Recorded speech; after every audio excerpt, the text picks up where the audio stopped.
Welcome back sa akin channel. Narito na naman tayo para sa pinakabagong balita mula sa mundo ng politika.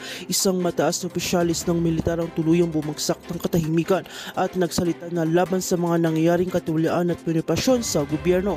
Sa kanyang pahayag, hindi siya nagpatumpik-tumpik at diretsahang binigyan ng matinding babala si Kuting, ang itinuturing utak sa likod ng mga kontrobersyal na galawan. Ayon naman sa general, wala kaming sinisino kapag ang seguridad ng bayan ang nakataya.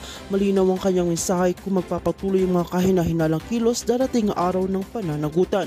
Hindi lang si Kuting ang kinabahan, pati si Nalizata na sa Tambaloslos ay nabalita ang nanginig matapos marinig ang pahayag ni General. Ayon sa ilang mga insider, napasigaw si Lizata na sa isang closed-door meeting at sinabing tayo na ang susunod.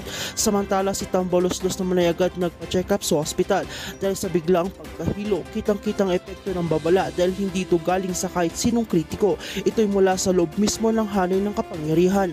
Dagdag pa ng General, may hawak na silang ebidensya at dokumento na hindi maaaring itanggi.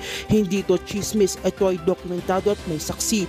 Huwag niyo kaming subukan, anya. Marami ang niniwalang ito na ang simula ng mga malalim na investigasyon at posibleng may mga pangalan na lumalabas sa mga susunod na linggo. Lumalalim ng bangayan at hindi na maikakailan, may mga puwersang nagbabantang kumilos mula sa loob ng gobyerno.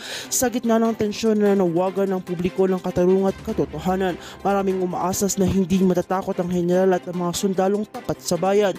Kung ang isang mahaligi ng militar ay nagsalita na, ibig sabihin nga ba may malaking panganib na kinakaharap ang bansa at dapat itong harapin, hindi itago. Ang tanong ngayon, haharapin ba ni Kuting ang hamon na magtatago na lamang sa likod ng katahimikan? Kaya manatili kayong nakatutok dito sa aking channel. Sa bawat pag-ikot ng mga kaganapan, kami ang inyong magiging sandigan sa paghatid na walang kinikilang impormasyon. Huwag kalimutang i-like at i-share at subscribe para lagi kayong updated sa mga maiinit na balita mula sa mundo ng politika.